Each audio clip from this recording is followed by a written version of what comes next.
for the month of January, we're actually honoring two people, two individuals who actually committed their lives at a spiritual basis, on a spiritual journey, in order to accomplish something for world peace, for world justice, for the upliftment of the dignity of humanity.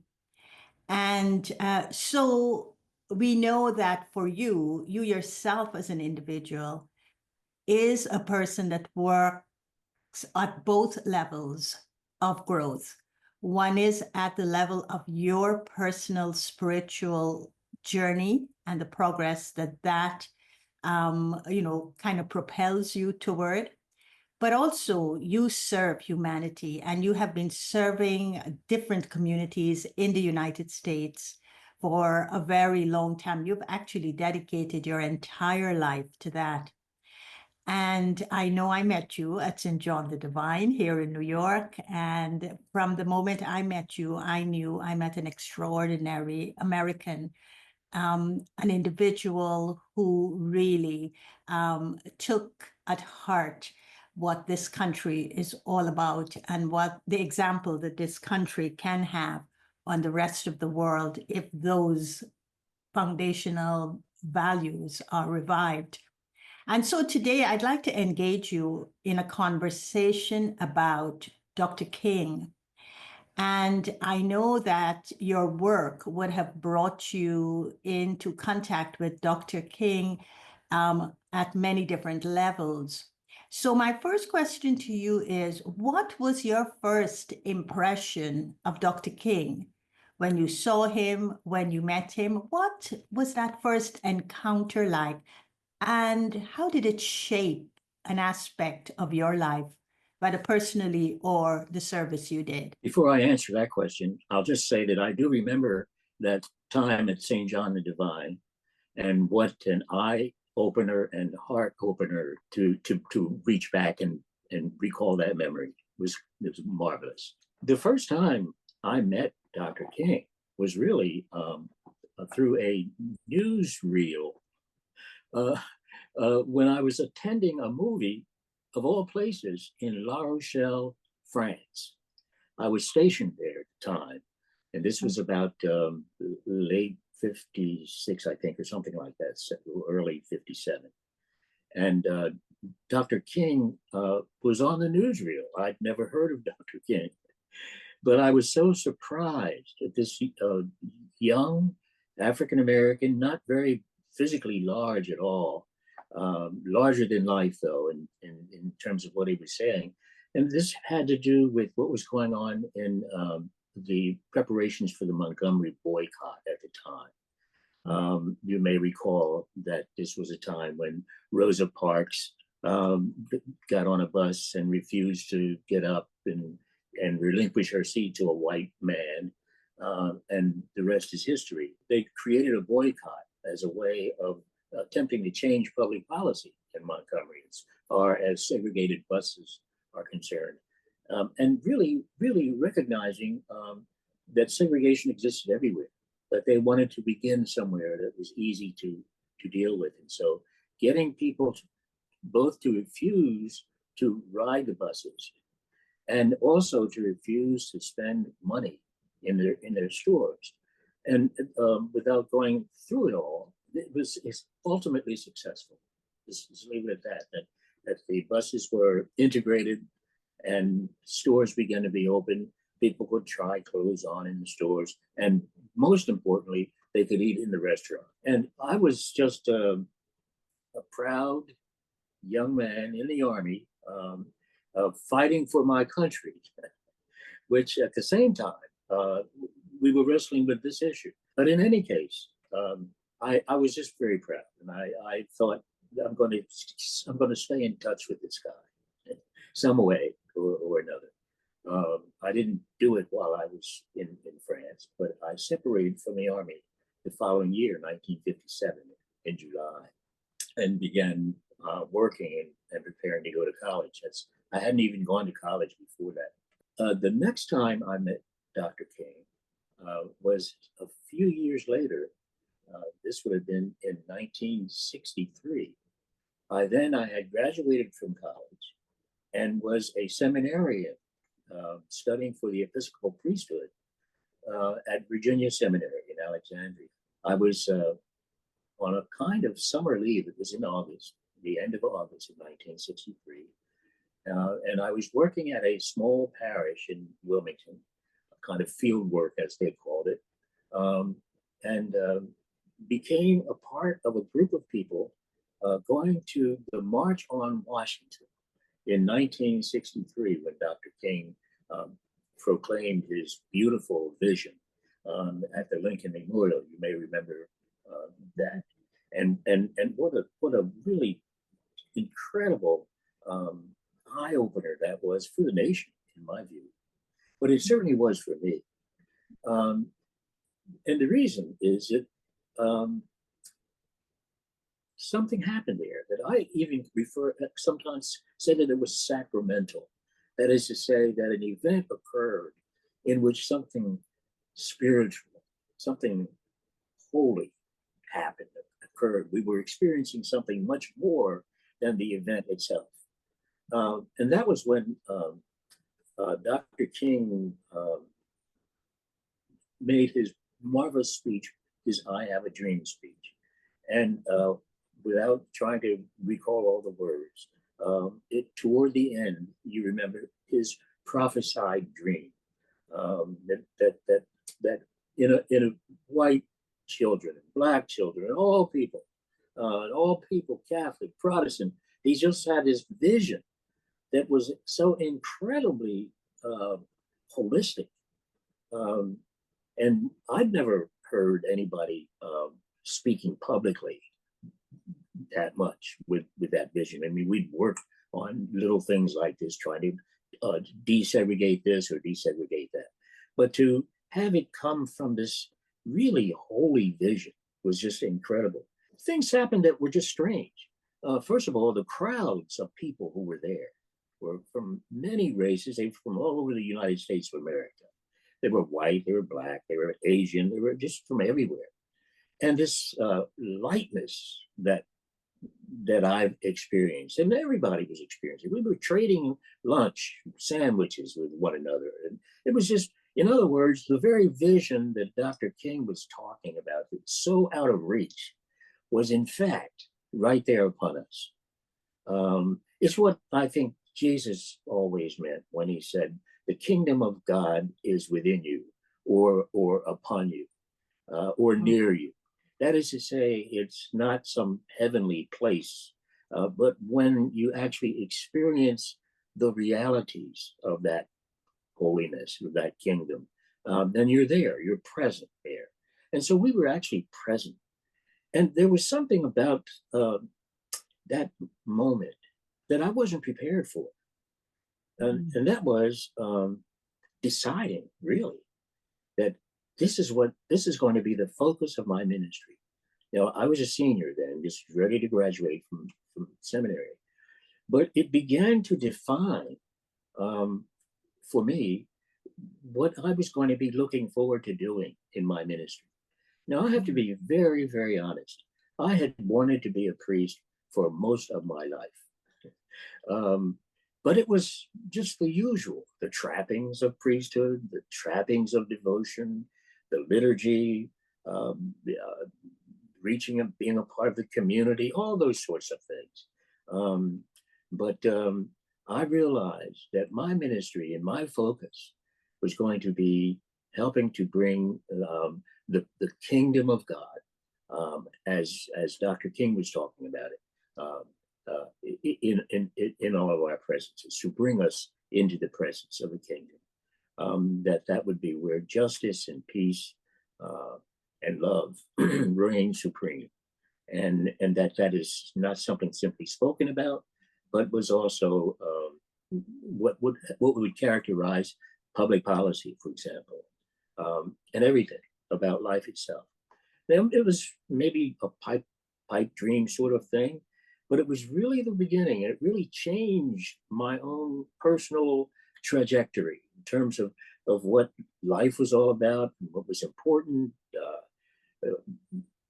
many things. I could spend, as you can tell, many minutes talking about this. But. Yeah, but Lloyd, there was a point many years after this pivotal moment that you realize, after listening and seeing Dr. King in a kind of a living person. Maybe you didn't get a chance to go shake his hand or give him a hug or embrace him or whatever may have been in your heart at that time. But nevertheless, you were in his presence. And I remember you being in Mount Abu many years after. I think it was in the 1990s, late 1990s, early 2000. No, and it was in the 80s. It was in the 80s, 86. it was even before. Yeah, And 86. I remember you talking to us, and then you kind of held us all on this mountaintop, and you did something exactly like Dr. King did on the day of that memorable speech of "I Have a Dream." Could you recall that and I certainly us what that moment was for you? I will never forget it. I'm sorry to interrupt, but that is one of the high points in my spiritual growth and life and so on. That was another one of those moments of real change for me in Madhavan, because for the first time I heard what it really means to consider yourself to be a soul and to remember God. And to remember God in the light of who you are as a soul. Now, I had not done the anatomy of a soul kind of thing that the Brahma Kumaris did. I was exposed to it at Madhuban, as a matter of fact. And I was just hearing it. And of course, I heard Baba speak and so on.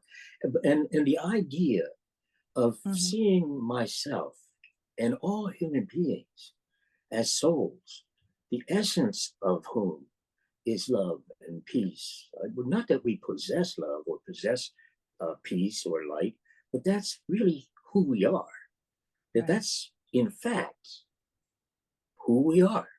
I felt like Dr. King did on the last night of his life, when he was he was in Alabama for working with really the street cleaners, the trash people of the city and so on, trying to get helping them to get union equality and so on. He had a premonition, obviously, that this was it. This would have been in April of 1968, of course. He was addressing the crowd, and really his job was to get everybody ready to go out on this march. He started musing and dreaming and having these same prophetic dreams that he sort of alluded to at years before at Washington on the March on Washington. And he said, "I have been at the mountaintop." He was referring to Moses going to the mountaintop and seeing the land that he was to lead the people into, or so that they be led into, but that he would not be able to go himself. And Dr. King said, "I've seen the mountain. I've been on the mountaintop. I've seen the mountaintop. I've seen the promised land. I may not get there with you," he said, but I've seen the promised land. And there was something about that experience in Madhuban that gave me that same feeling. And it was not something I rehearsed. It's just something that came up in me at the time. And I saw I felt a great affirmation in my own ministry and where I was headed, where I'd been, even by then. So that's a long answer to the question, but that's what that was all about. And so that was an encounter with Dr. King in a way that I can, I will never forget. I mean, by then, of course, he had left the body, but we were together. I was really in sync. And it's amazing that it was there that I had that feeling. And I've never left it. And it's one of the things that I most appreciate about the Brahma Kumaris is how you view human reality and what it's who we really are. And Dr. King more than once gave expression to that very thing. I mean, he was not a BK, had probably never heard of the Brahma Kumaris at that time, but in sermons and in writings, even as early as a graduate school paper that I saw not too long ago, where he was actually struggling with the divinity of Jesus and how real that is, and he didn't want to try to defend it. His point was that Jesus was a manifestation of just what I've been talking about.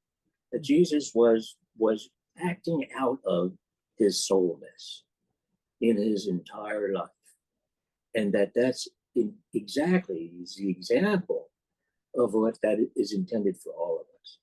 And so Jesus is not just to be worshipped and adored and so on, but to be seen as the big brother, as the sibling, as the example.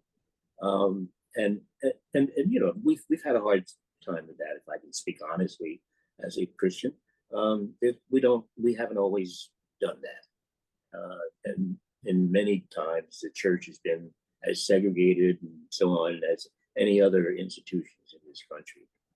So anyway, I'm probably getting off base here, so I'll wait for your question. No, you're not. You know, Lloyd, as you were talking, and I was there with you on the mountaintop of Mount Abu.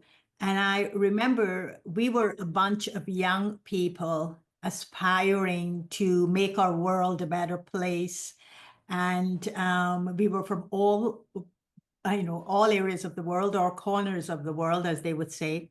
And I remember when you did that, it was such an uplifting experience for everyone, because it seems as though you brought the spirit of Dr. King onto the mountaintop, and you shared a moment with him, and we all got included in that moment, and it became something bigger than all of us together.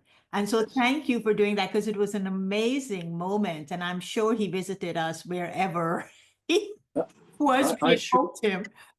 Yeah, I'm really certain that is so. It was a holy moment. There's a passage in the Bible in the life of Jesus called the Transfiguration, when Jesus was with a few of his disciples, and they went up to a mountain, and suddenly Moses and Elijah appeared with him, and there was this affirmation from God: this is my son. Trust him, believe in him, follow him, etc., etc. And there was this light all around it, and it was sort of like that. See, that's the experience, and it's no longer just a physical place or anything. It's something very different. So, but this is a very good point to ask you this question. And that is, we have the legacy of Dr. King, and that legacy kind of traveled with you through your life. And Dr. King he was so humble, he said, when time itself is asking for the change, whoever is there, would be the chosen ones to do it. I happen to be here, but time in and of itself is asking for that change. I think that he has left a legacy through the lives of people like you. And today we're facing a very pivotal point in the history of humanity, and especially so in this country. So looking back at this legacy and looking at your life connected to the legacy, how do you think that your life and the legacy of Dr. King could shape our present in a way that would make it as dynamic and as interesting today as it was then, with nonviolence, with peace, with justice, with love, with all those beautiful values that the legacy upheld? That's a very good question. And in a way, I think we could be on that path, although it doesn't appear to be. You don't get that sense these days. But I think if you're thinking about what Dr. King taught and so on, and just recalling it, and then doing it, being it. First of all, for example, he felt that passivity was not the way to address, for example, bad public policy, injustice, and so on. He was not a recommender of wait, the time will come, and eventually it'll all be all right. For him, it was a passive resistance, not passive waiting, but passive resistance. That having the courage to resist injustice, but having the courage to resist it by coming out of who you really are. That even loving the person or persons or group whose actions you're resisting without doing violence to them.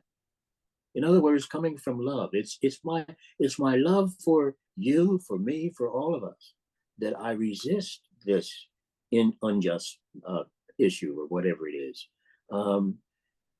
But it's hard for us to do that because we don't come from that place, and it's why every time I hear Amorli, for example, I think of how Baba insists on remembering that you're a soul. Remember, just don't forget that. Of all things, keep that in mind, because that's the foundational point. And I think it's true.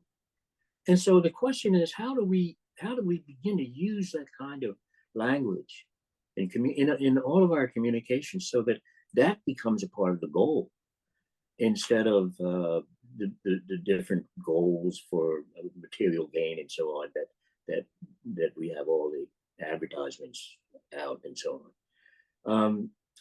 And because that's quite a legacy, really. I think also the fact that he saw this as not a one-sided issue. It wasn't even just racism that he was addressing.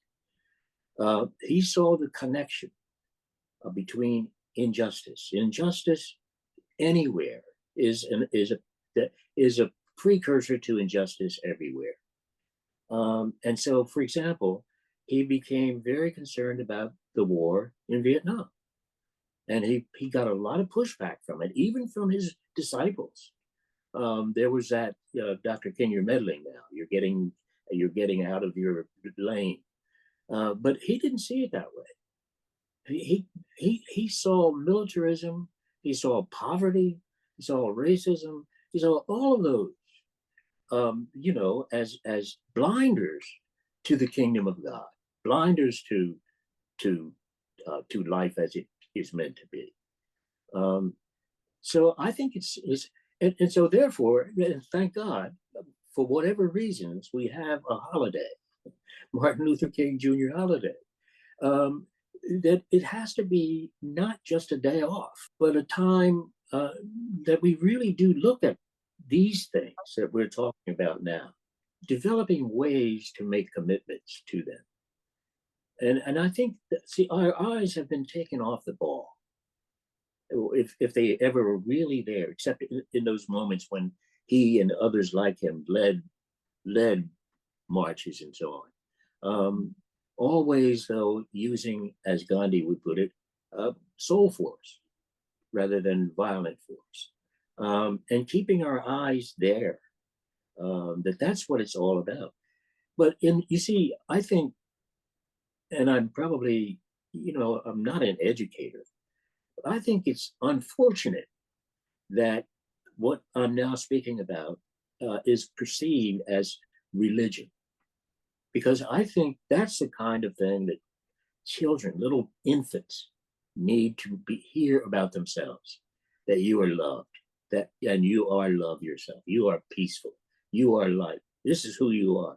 You don't have to put anybody down in order to feel and know who you are. You don't have to to to to go after materiality and things and stuff, and as a way of assuring your own vitality and okayness.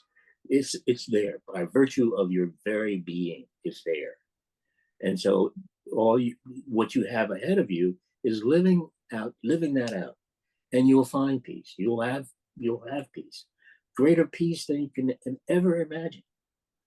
So I think that's how I see this anyway.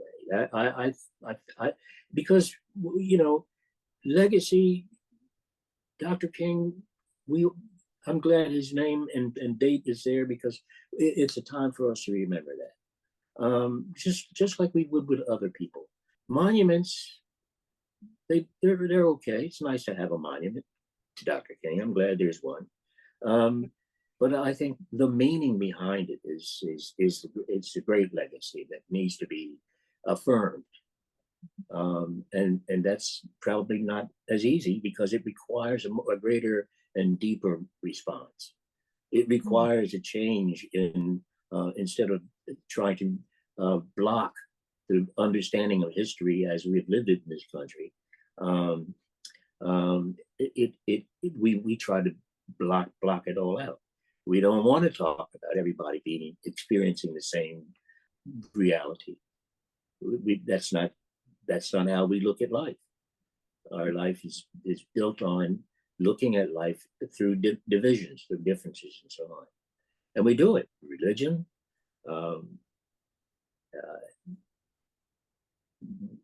all kinds of ways. The leaders of yesteryears taught us something that the leaders of today perhaps don't say enough of. And I think that the leaders of the yesteryears of yesterday, even in my generation, I mean, these people existed, and but they usually it wouldn't be enough of them to just have a front, and that front. They work really hard on telling their people, support this front that you're seeing. And they hide their challenges within very successfully. So no one really knows the person. They just know the mask that the person is wearing. And that is a contradictory of sorts in the leadership of today's world. However, Yeah. I think with Dr. King, from his autobiography and other books that other people have written about him, the fact was he was grappling with issues at a personal level, and he had to address it at a personal level before he even manifested it as something in a public talk. So I want to ask you, have you ever heard or someone told you, or you personally witnessing a moment of that personal grappling with a challenge that he had to address outside of the public eye and come to terms with to get strength from, as you call it, the soul force, and then come out and address it authentically with the people who were gathering such trust in him? Have you ever heard of that little personal story that no one else knows about that you would like to share? Could you recall anything? I've heard things like the FBI stuff and so on, and infidelity and all that, but I don't know anything about that. I just don't know him that well, and never been a part of that. But it's not surprising, and I'm sure they're there because it's been in me. I can assure you that survival is a very important ingredient. And sometimes it takes courage that you don't yet have to say what you want to say or what you believe to be true, for lots of different reasons. Ask any clergyman or clergy person.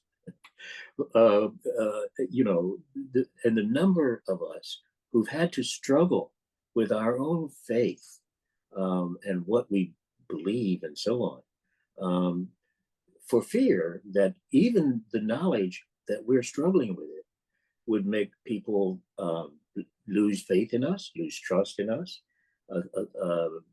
You know, the worst thing that a priest can be accused of is she's lost her faith. And yet, I think personally, you can't not lose your faith sometimes in some things in order to see the real, and in order to move away from attachment, that's the word, being attached to faith principles and so on, even when deep down inside you have a problem with them yourself, that seem to get in the way of your understanding of truth.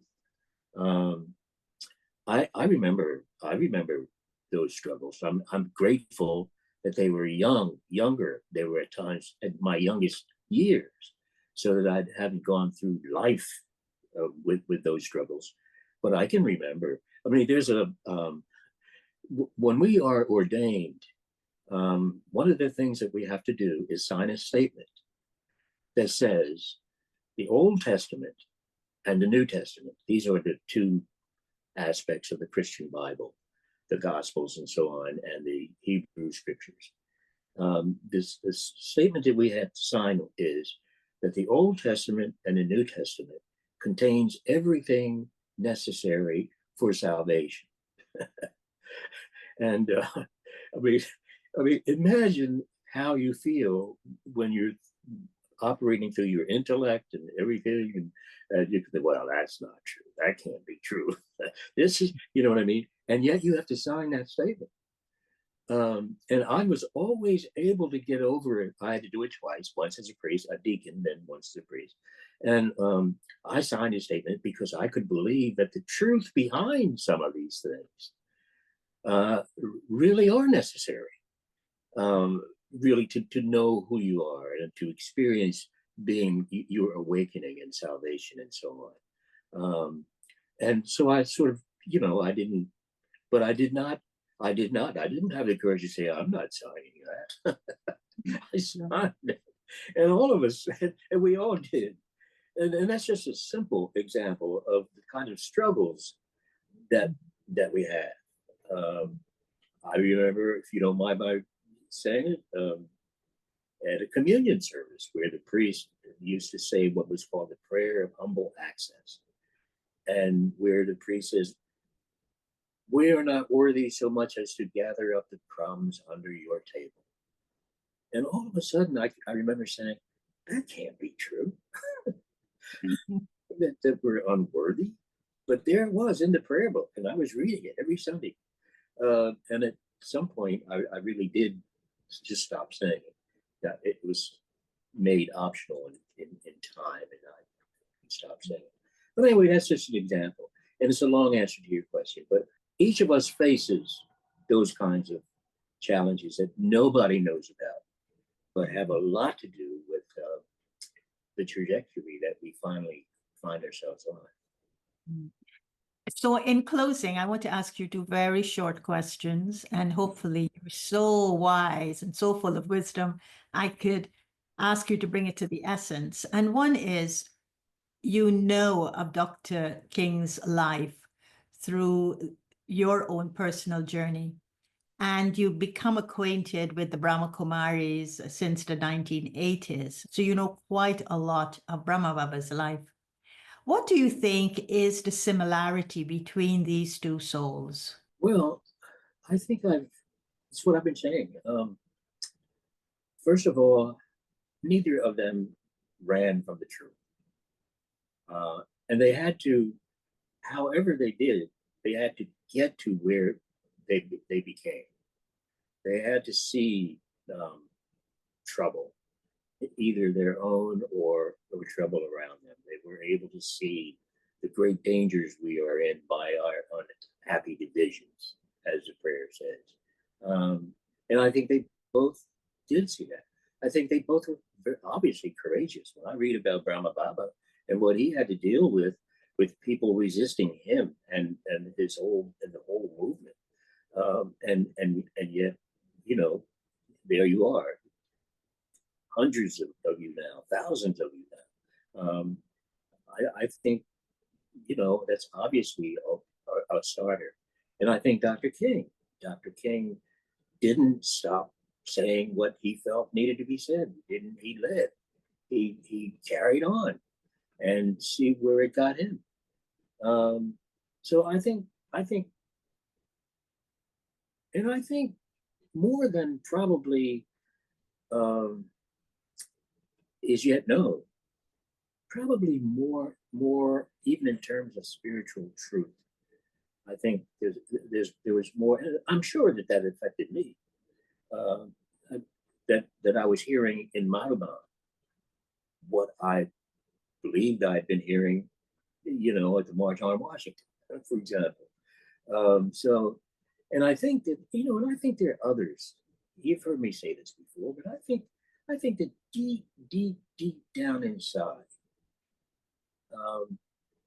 we all know this truth. And it's people like Dr. King and Brahma Baba who awaken us to what is real, to our real selves. Baba always talks about remember. In other words, it's not, I'm going to tell you something that you've never heard before, but remember this. Go deep down inside and you're going to know this is true. And that's where your strength is going to come from, because you're going to rediscover the power that is really yours as a result of that. And I if I can be a Christian at this point, I think that was the power and the strength of Jesus of Nazareth. I mean, I think it was that the courage that people like that have to be, first of all, to be, the courage to be, and then the courage to I think a word I have not spoken yet, but it was submission. That's what's the same as their mission, their felt mission in the world was to be a part of this awakening. Otherwise, we would have never heard of the BKs. We wouldn't have heard of Christian faith as we heard of it, and we wouldn't have heard of Dr. King, except that this was their mission. They were accepting the call, and God's call, and without even going into what we mean when we say God and so on, but obviously God, that power, that force of love that is the power that holds together the whole universe and all that is in it. However, it gives expression to itself. So in the 1960s, Dr. King told us, I have a dream. In 2025, you're talking about awakening. So we are awakening from the dream and we're listening to the call. What do you think is the call of the time now? Well, this has probably come across as very simple, but I think we've seen enough of rejecting what we've been talking about to realize that that's not going to do it. To realize that the way things now are cannot be sustained, and they won't be sustained. And this is going to sound weird, but the universe will not allow it to be sustained. It's not sustainable. Separation, violence, etc. This is not sustainable, and we're all experiencing it. And in one way or another, and I can't predict what that is, but the way things now are cannot last forever. Now, there are those who want to make it last forever. I mean, even in our present political situation, we can see that going on. The attempt to just keep on holding together things the way they are. And yet the same problem will continue to exist. The non-sustainability of all of it will always be there, because we're counting on the wrong things to support us. um, to support our hearts, our souls, all that we are. I don't know whether that answers the question or not, because it's certainly not, there's nothing that's immediately available. It's going to be, and it's going to take groups like yours to speak your truth, and others who share it to join you, and all of us who feel something like this to speak this truth. That's what it's going to be. And by the way, it isn't just speaking by words; it's by what we exude in the way we live, in the way we live and move and have our being. It's the light that we know that is in us becomes light for others around us. In other words, living by example. It's the best you can do in the final analysis, and wish for that on for everyone else. And I mean everyone else, no exception. It's difficult because we're not trained from our youth up to see people, to see life that way. But I think in the final analysis, it's when we see ourselves, all of us who inhabit this planet, and all the creatures of this planet, as being inextricably linked by the same love that is a source from which we all flow, and begin to live our lives that way, because that's the way we see it. And then it's not possible to divide and conquer. It's to be together and survive and be sustained. Mm-hmm. However that happens. And we have our different ways of saying this, but that's the truth behind it all, I think. In closing, I want you to join me in one moment of silence. And I know you're very reflective. You do a lot of reflective thinking, contemplating, meditating, silence. And in this 1 minute, I want you to leave us with one word, but the word that God is calling you to be. What is that word? And let's do it. Let it emerge from you in 1 minute of silence, and just share that word with us.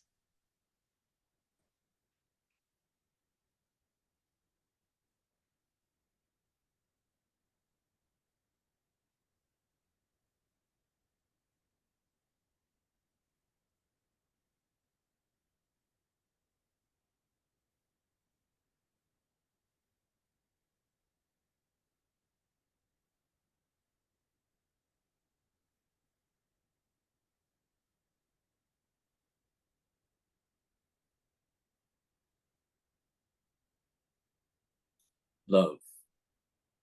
Beautiful. Thank you, Lloyd. You're the embodiment of love. Thank you, thank you, thank you.